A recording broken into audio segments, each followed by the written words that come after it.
Hello again, it's Britt Lee, and once again, you are listening to the Goddess Nurturer Show. Today, we're hitting on another seduction topic and talking healing your dark goddess for sexual expansion and heightened intimacy. Ooh. Now, by dark goddess, I'm referring to a placement in your birth chart, okay, that rarely gets talked about, and that is the Black Moon Lilith. Now, I know we haven't talked about astrology on the podcast before, but I'm definitely an astrology nerd. I pretty much nerd out, though, on anything that lets me figure people out a little bit better, get into my own psyche a little bit more. And I'm not here to convince you, okay, that astrology is a viable science. If you're a non-believer, I still love you, and there are no hard feelings if you want to bounce. But something tells me you're just a little bit curious, right? Anyway, I feel like this episode calls for a couple updates, so I'll get into those first real quick before we dive into today's show. First off, for those who may be new to my content, I have been a coach for a couple years now, mostly in intimate connections, relationships, and personal empowerment. And what that is, it's pretty much an in-depth version of confidence, worth building, goal getting, setting intentions, that type of thing. But I am excited to let you know that your girl recently embarked on a new journey to become a certified hypnotherapist. And I'll be merging that training and that practice in with my coaching. Hypnotherapy is a subject that I've had interest in for quite some time. If you are on my email list, you would have already heard the story of when I was hypnotized in high school. It was a group of us, and how that experience unfolded for me. So I won't go into depth on that. Get on the mail list because I do tell some more interesting stories. And weekly, I send out a weekly newsletter, or I try to. And there's usually some more personal information in those. So go ahead and join the list. Grab the free guide that I have up on the website. All that good stuff. But back to hypnotherapy. In case you're wondering what exactly a hypnotherapist does, we put people in a state of trance to then learn all of their dirty secrets and make them do what we want them to do. Sound fun? You're like, no, not for me, right? No, I'm kidding. Today, hypnosis, it might be a little bit more accepted today because I think we're getting kind of in a different space, a more awakened space when it comes to our consciousness as a society. But overall, the history of hypnosis is pretty shady. TV has painted hypnosis in a dark light. But it isn't that at all. The thing is, we are all brainwashed. We're programmed. We're results of our programming until we can become conscious of what's going on and then decide to change it. Whatever negative fiber you have within you that limits you in any way, that makes you think that there isn't enough for you, that you're unworthy or incapable of creating change in your life, is a result of years and years of brainwashing through your past and your environment and the lessons that you then learned and attributed to who you are, and you're holding tight to those things. Well, as a clinical hypnotherapist, my job is to brainwash you in the other direction. All guided hypnosis does is to bring you to a trance-like state for deeper relaxation and concentration needed to tap out of your conscious overthinking mind circus and into your subconscious mind. And that's where the inward you lives, the part that clings to fear, addiction, insecurity, all that you need to get rid of in order to really flourish and be your best and most powerful, right? My goal is to help you shut down the very loud mind circus long enough to access that programming and make changes that will allow you to be more empowered and show up as your real self. Okay? The self that's really in you, that's buried deep, that light that's shining so bright, let it out. That's what I'm here to do. So, why am I bringing all this up in this episode on sexuality? Well, because the way that we approach and embody our sexuality is highly subconscious. Let me make note that sexuality and intimacy are different, and this is what we want to kind of get into. I look at sexuality as our more carnal, instinctual approach to mating, while intimacy is about emotional bonding, openness, and closeness. Sex can exist without intimacy, and intimacy can certainly exist without sex. Then, of course, they can coexist, they can merge, and this is what most of us really want, right? Passion and connection. That's kind of what we'll be talking about today. One fun way, using astrology, to begin understanding and exploring your carnal nature, which is your sexuality, and how it may be impacting your ability to nurture intimacy in your bond or bonds, whatever you got going on. Sex is a dynamic topic, and everyone's programming is different. So we're using astrology and taking a deep dive into one aspect because it's just one way, okay? There are so many ways, but this is one way that every single one of us can get some practical insight on our nature and where we could begin healing and bridging that gap for better connections. That's if the information that you hear today resonates. If anything you hear today sticks with you, which I'm sure it will, you then have a place to begin healing, asking questions, taking different actions in the future that help you to build better bonds. Cool? Sex isn't just a mindless physical act, it's mental. For example, say you have body image issues and you're going through one of those phases where you just don't feel your most attractive self and your partner wants to be intimate. Now you have a great sex life and you're highly in tune with each other on an emotional level as well. And he makes you feel amazing. He makes you feel beautiful. He tells you that he loves you, that he adores your body, and he actually shows you that. But it doesn't change how you feel.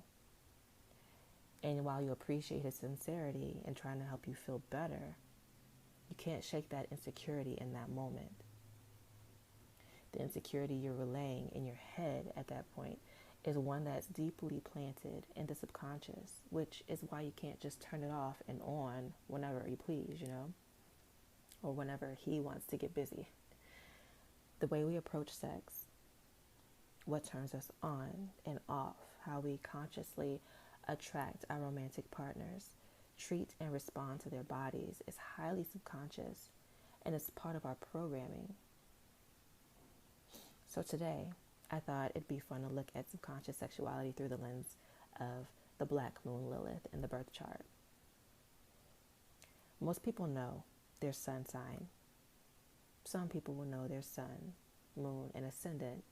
Most don't dive much deeper than that. And that's cool. I mean, it's not like you're going to not figure out life just because you don't know your entire birth chart. However, there is so much to be learned about little themes and nuances that you might be experiencing in your personality, in your life, that will be explained a little more looking deeper in your chart. Not to mention, you can learn a lot about other people in your life, potential pitfalls or things to look out for, and working with certain people or entering into sexual relationships with them, long-term commitments. Like I said, take what resonates. That means take what resonates, leave the rest. But an ounce of prevention is worth a pound of cure. So, there you go. And if nothing else, this is just a fun topic, right?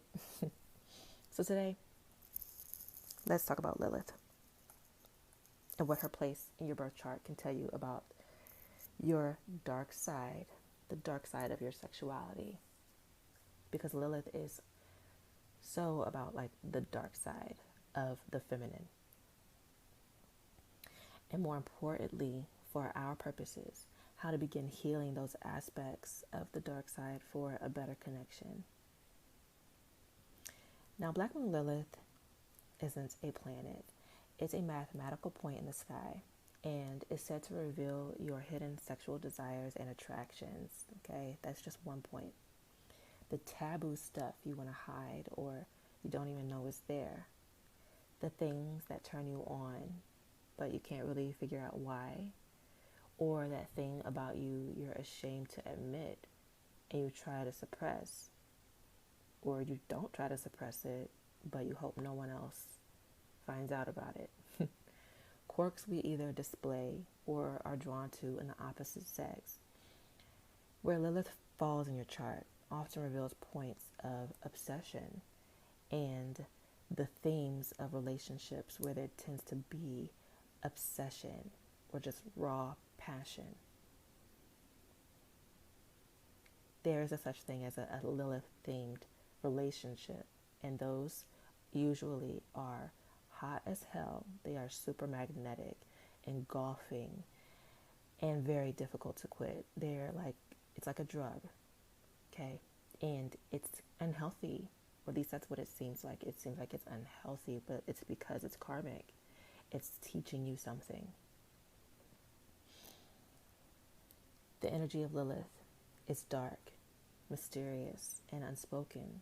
It's even a little bit scary, not because it's, as in Lilith, is scary in itself, but because we've been taught to fear what we cannot understand or doesn't seem readily acceptable. So for women, she reveals the dark side of our feminine essence. This would be the bitch in you, who rears her head when you feel scorned, right? That's that dark side. It's also what fuels your seduction or your more carnal qualities. Lilith reveals hidden fantasies. And for men, she reveals the type of woman he's subconsciously attracted to in a very forbidden fruit kind of way. It speaks of intangible desires, and the dark side he consciously rejects out of fear. He shuts it out because it's shameful or it's not practical.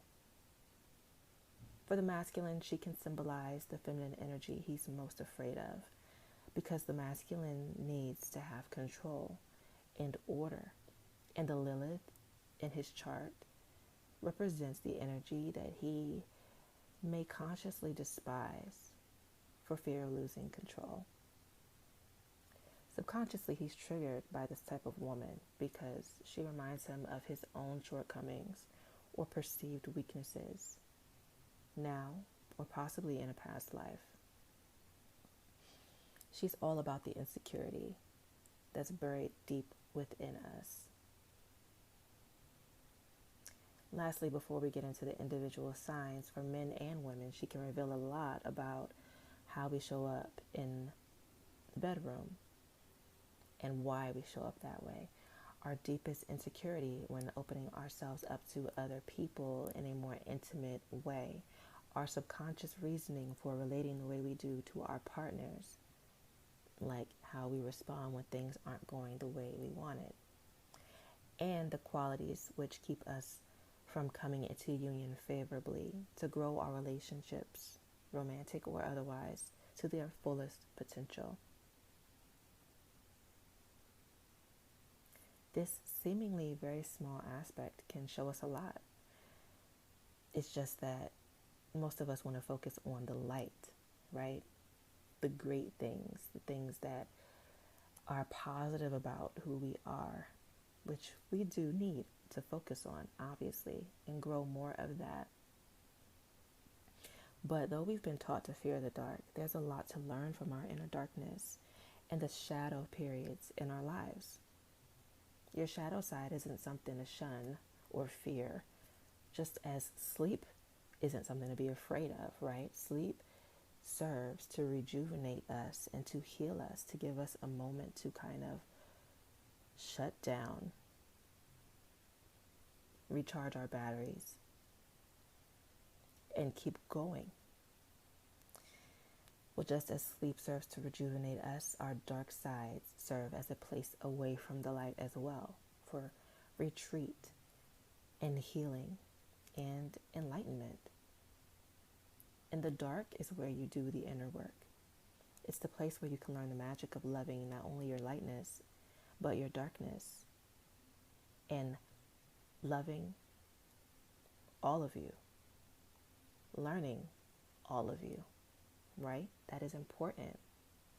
So we're going to stop running from ourselves now.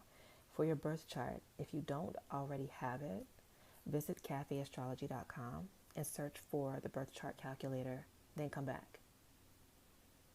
Or you can listen and try to guess where you fit in and then look at it afterwards. Really, I highly suggest listening to each one of these. I mean, you'll find something in each. I promise. I did. Okay? I personally did. And you will too. So you never know where you'll pick up a gem. I suggest engaging with each one, each sign. Today we're going to hit on the first 6. And then in the next episode, we're going to hit on the last 6. So without further ado, let's start with Aries. A woman with Black Moon Lilith in Aries oozes confidence and sex appeal. But she takes the phrase love is a battlefield a little too literally because she fears having to follow behind anybody, almost as much as she fears boredom. Aries is ruled by Mars, the planet of physical activity and animalistic passion, embodying the dark essence of the restless warrior. You're used to fighting for what you want, and you're used to getting it, period. And if that becomes a problem, you are a problem. You see red. Your will is so strong. You are kind of a sex-crazed maniac. Especially if you have any other like Mars placements. Yeah, that could be a problem. And there is a rage in you when things aren't going your way. That combo can be really intimidating to your partners. Secretly, you may crave someone who can not only keep up with you on every level, right? Not just sexually, but just in life. You might experience problems with people who can't keep up.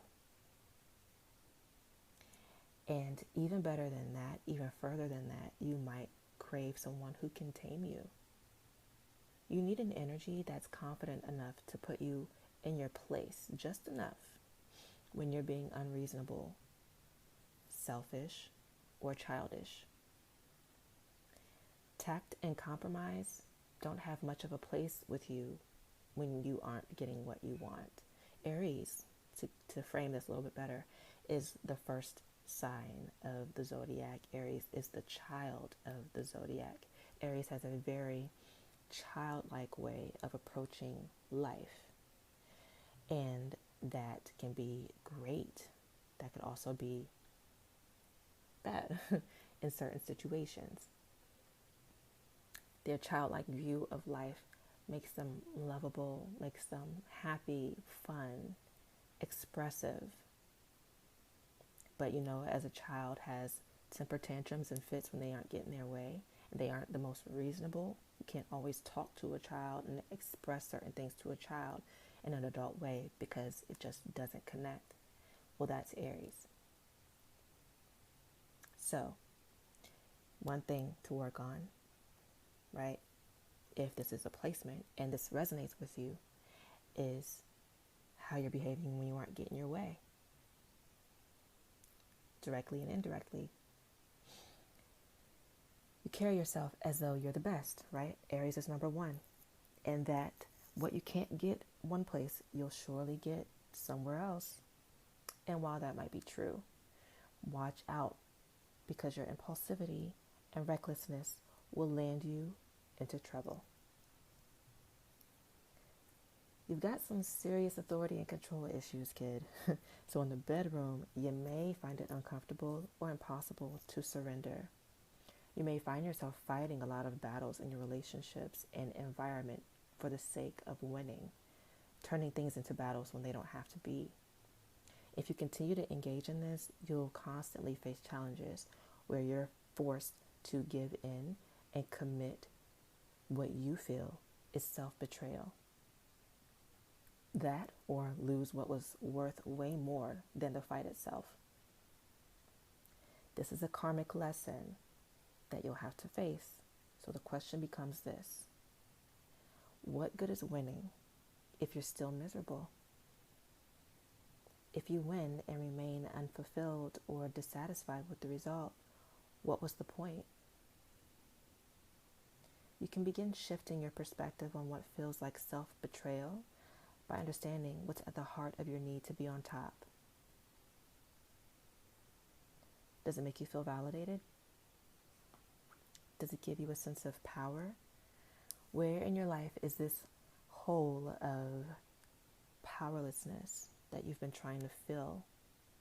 And how can you begin to heal that part of yourself? Next up, we have Taurus. There is something so irresistible about Lilith in Taurus. Lilith in Taurus is sensual. She is lusty. She has a love for the finer things in life. If this is your placement, you love pleasure and will do just about anything to indulge your senses. Embodying the dark side of pleasure by any means can lead to overindulgence. Overindulgences that threaten to overtake your entire being and everything that you've built. Okay? Can you imagine that? Being so overindulgent that you shake the foundation and destroy everything that you've built. This is a possibility if you don't get a hold on your pleasure-seeking ways, okay? If this resonates with you. It's likely in a past life you were overly indulgent and you misused your sexual energy. You may find it's too easy to pack on extra weight, for example, and 10 times harder to lose it. This is because you are overzealous about what you love. And you hoard it.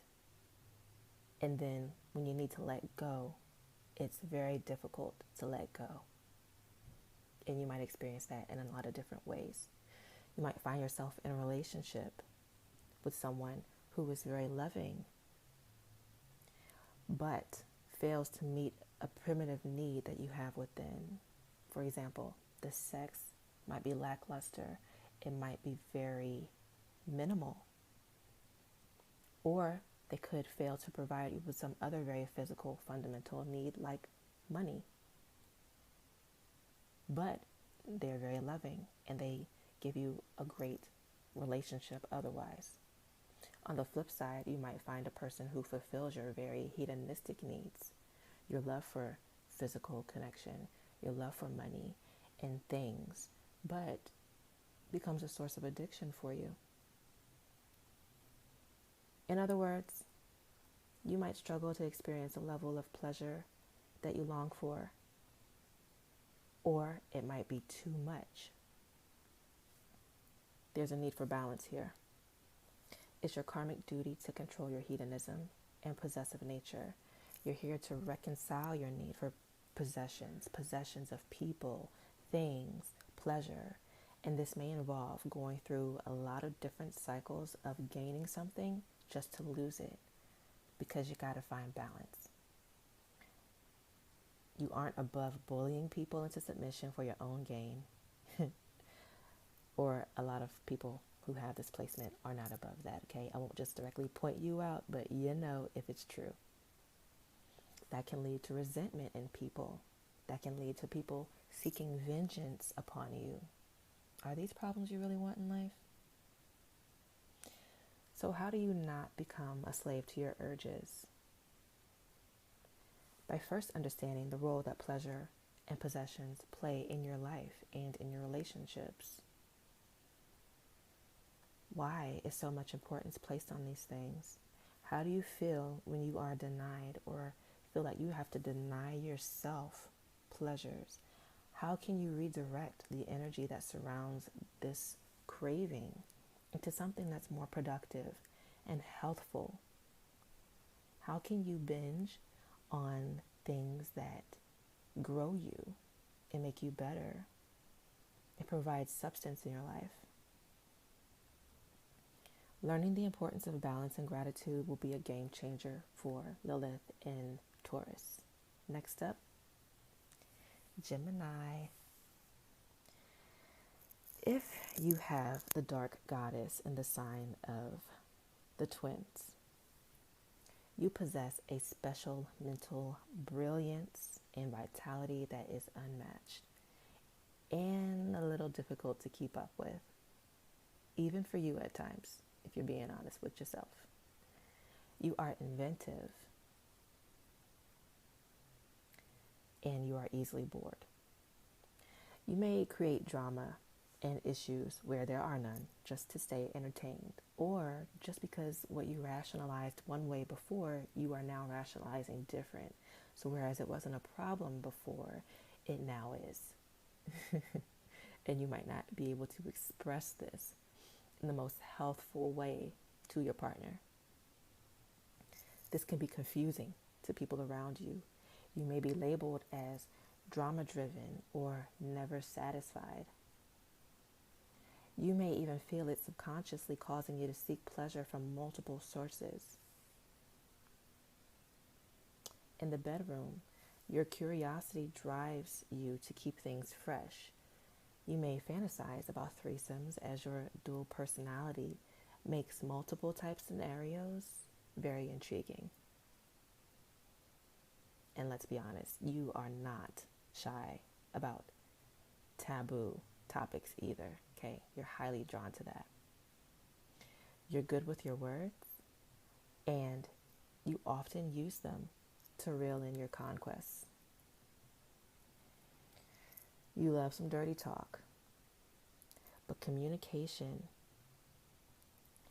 when it comes to the Gemini Lilith, can be frustrating outside of that because she thrives in the ambiguous. You may change partners, often without their knowledge, and emotions may go suppressed on your part or overly rationalized when they need to be felt. Your shadow side reveals two sides to you: the duplicitous twin who lies, cheats, and masks what she really feels so that the world doesn't see it, and the other twin who lives a more normal, acceptable life. This doesn't change when you're in a partnership. So let's talk about the karmic duty here. It involves learning to communicate openly and honestly about who you are and what you want, while concealing your two personalities so that they don't sabotage your connections.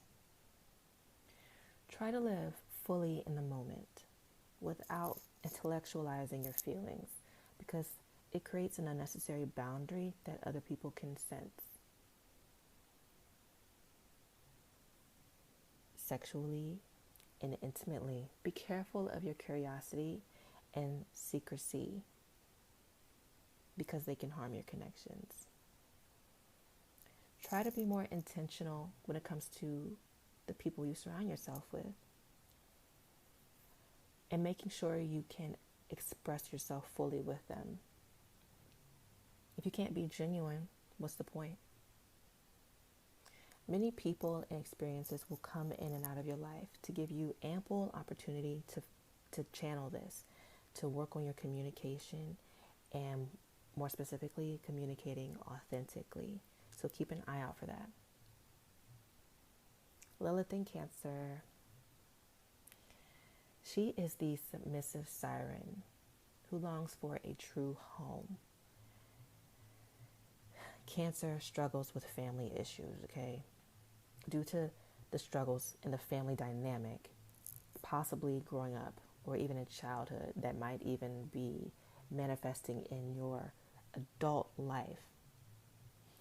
You may find yourself searching for home in other people, and this can prove to be a really disappointing journey. If this is your placement, it's likely that you are nurturing and extremely catering to your lover, but must learn that only you can make yourself whole. And that's only after you drop all that baggage from the past, even if it is from your family. You are not your family. You are not your mother.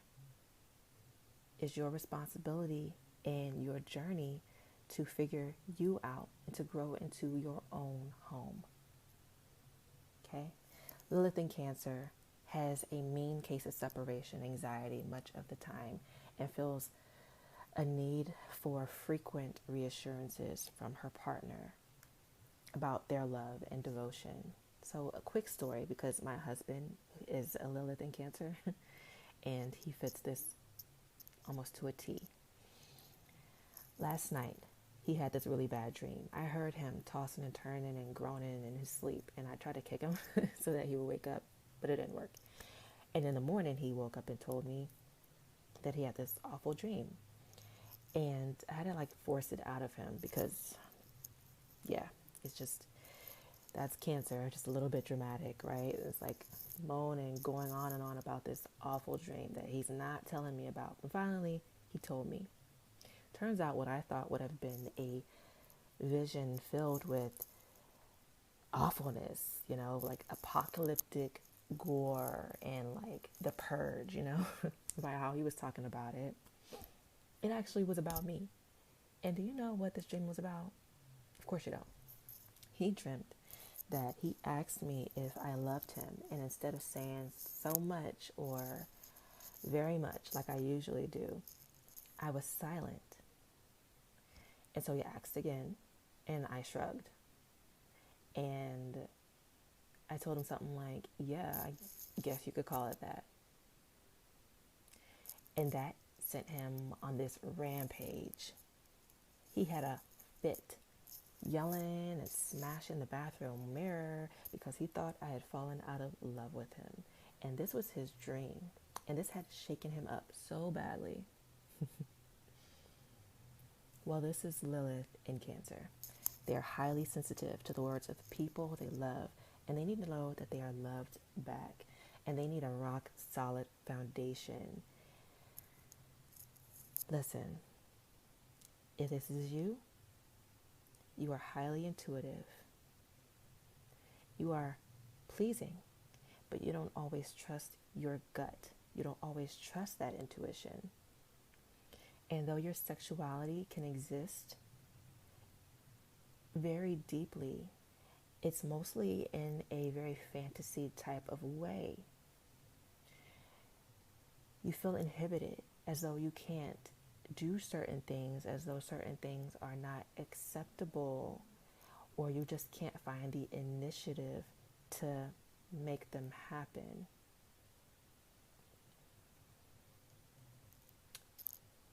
You may require more warming up, more foreplay and tenderness than other people, and that's okay. You want to see your partner happy with you. If you sense otherwise, you can guilt them and nag them into a state of utter insanity.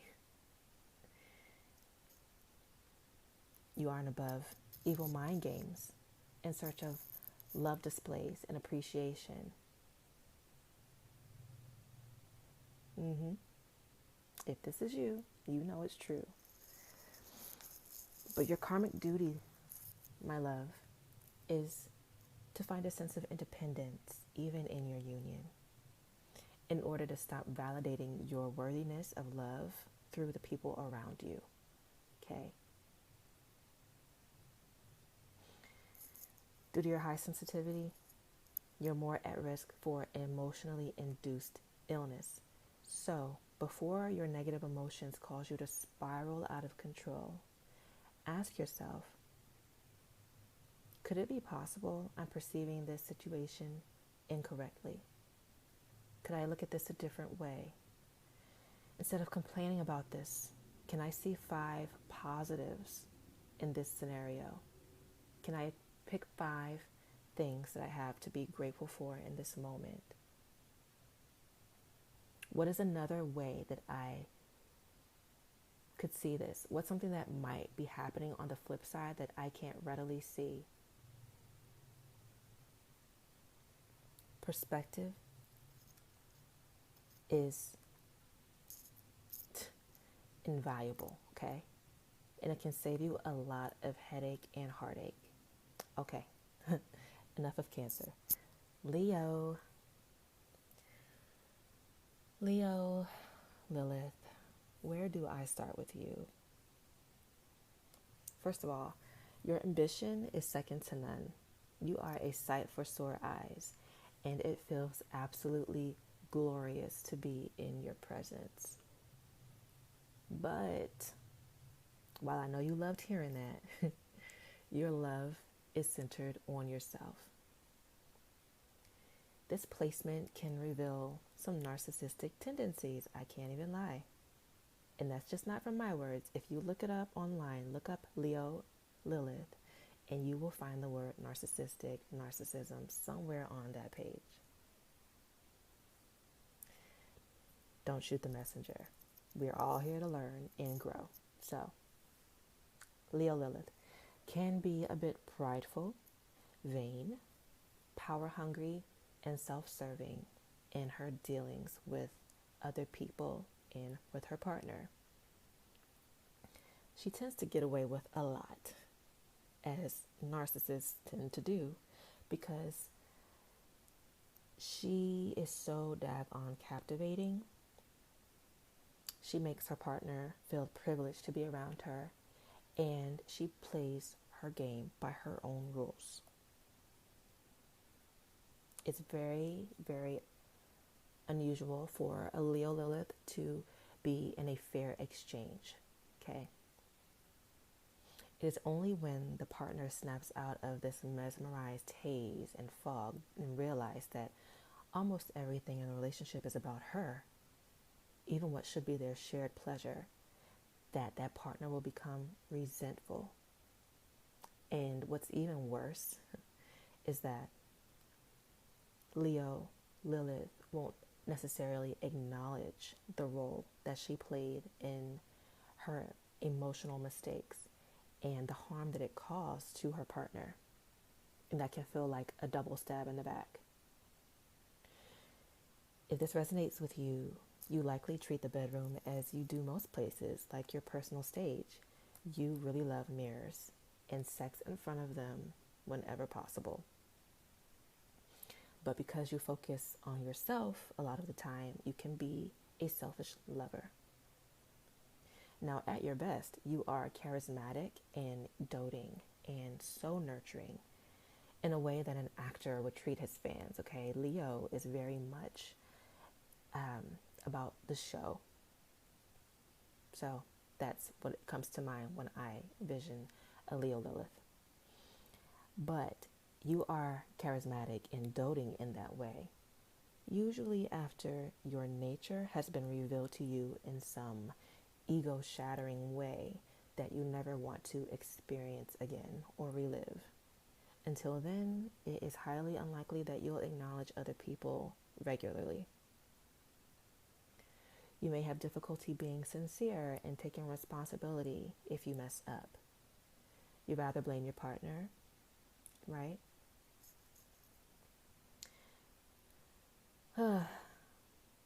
Compromise.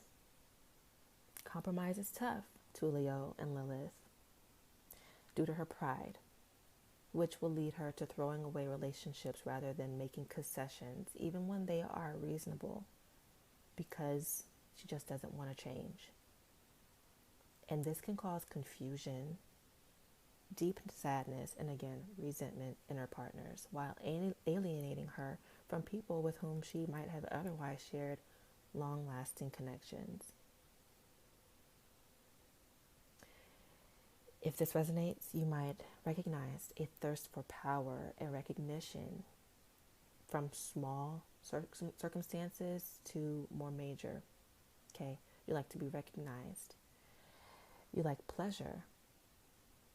You might have a deep longing for pleasure that might never be satisfied, or you might satisfy it for a time and then be forced to give it up.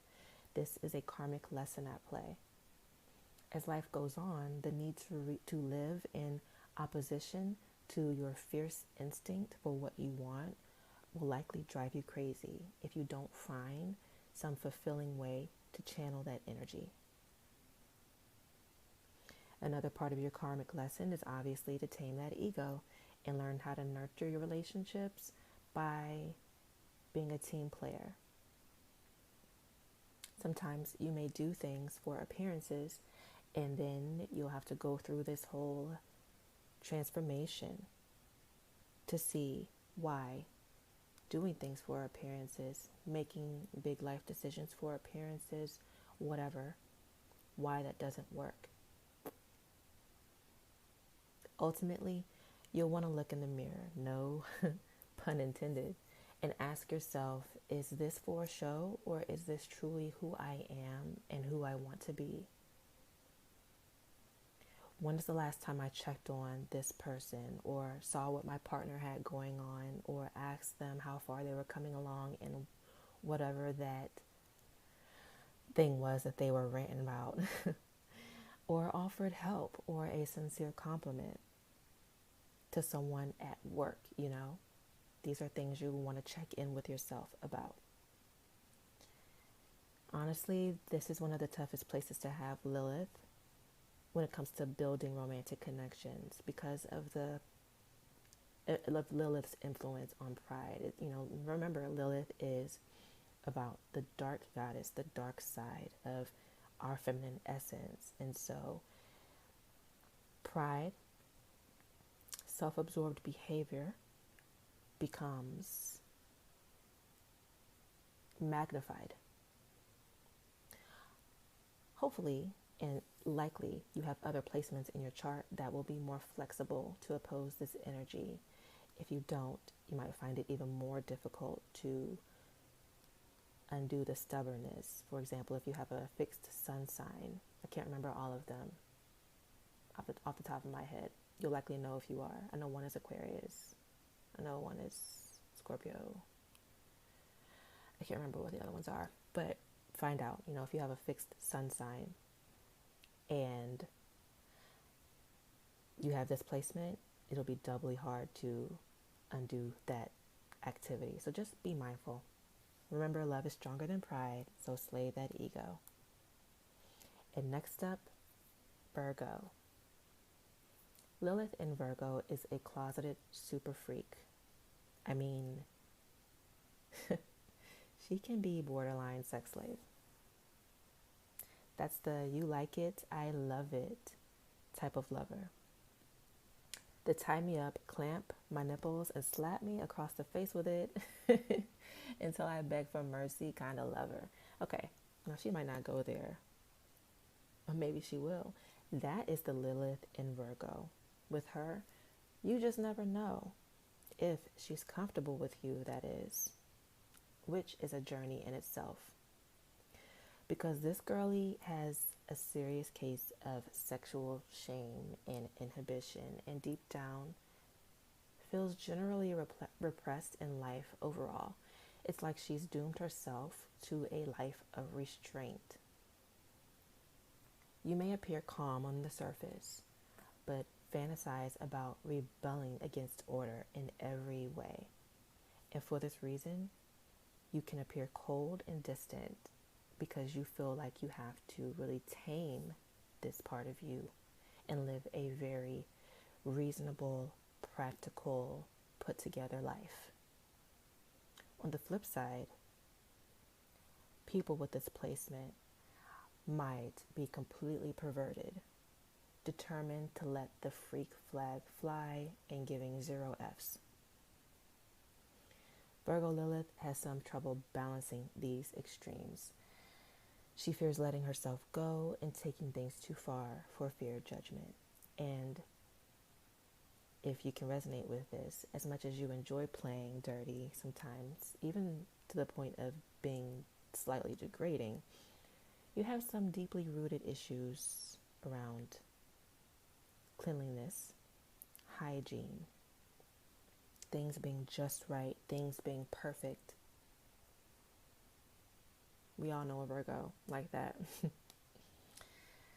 The karmic duty involves releasing feelings of guilt, shame, inferiority, and a need for perfection while building a stronger sense of self-worth. Guilt is a huge theme for a Virgo Lilith. So she'll come across many people and experiences in life that challenge her, that force her to make a judgment call that she'll either avoid entirely or will make and still feel uncomfortable about it long after it's said and done. Things sit with her for far too long. They weigh on her for far too long.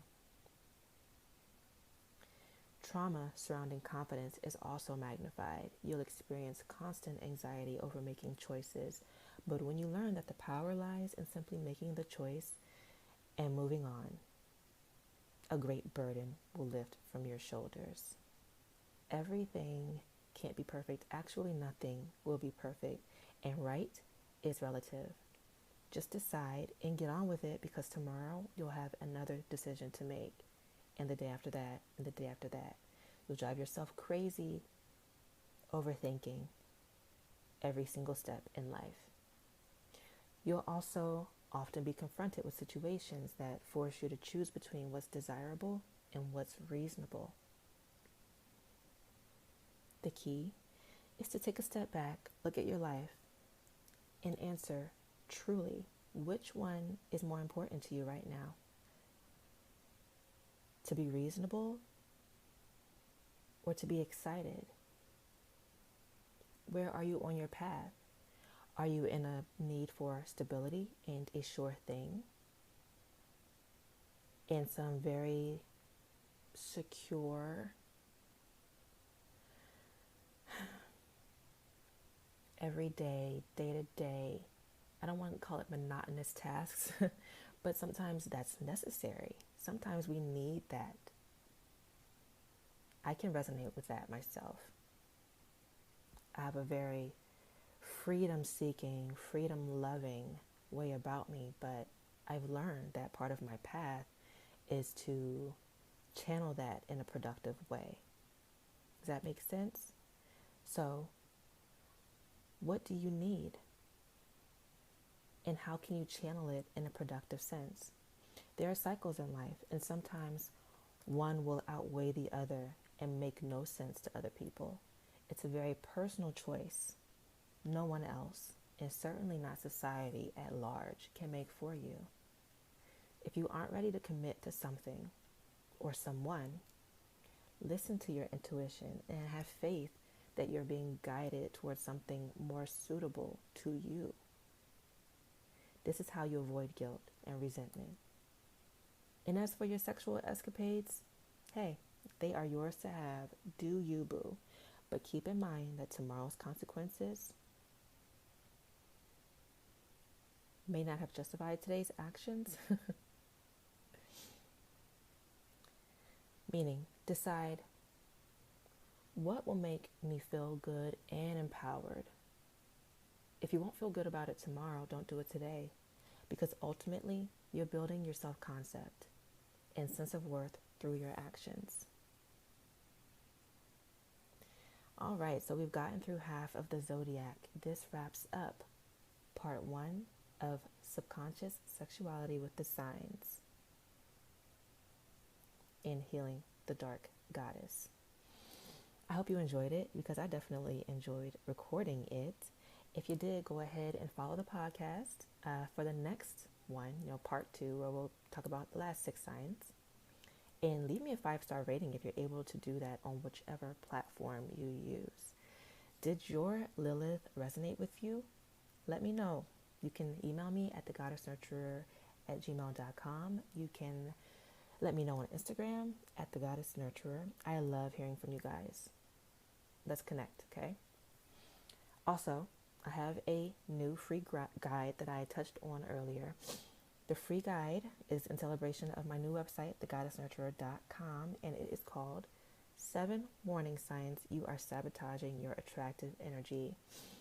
It highlights 7 ways that many women reject the things that they want by putting out the wrong energy, by being on the wrong vibration, okay?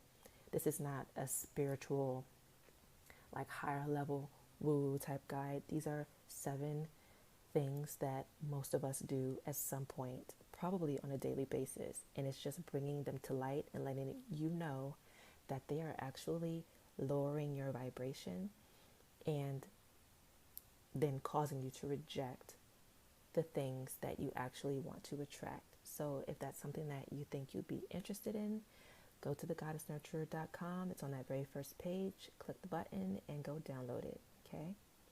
I will be back with part 2 no later than a week from now, though I am hoping to knock it out before then, so you don't have to wait a long time to hear about Lilith in Libra, Scorpio, Sagittarius, Capricorn, Aquarius, and Pisces. Again, I love you and thank you for kicking it with me. And I will see you next time on the Goddess Nurturer Show. Bye. The podcast you just heard was made using Anchor. Ever thought about making your own podcast? Anchor makes it really easy for anyone to get started. It's a one-stop shop for recording, hosting, and distributing podcasts. Best of all, it's 100% free. Sign up now at anchor.fm/new. That's anchor.fm/new to get started.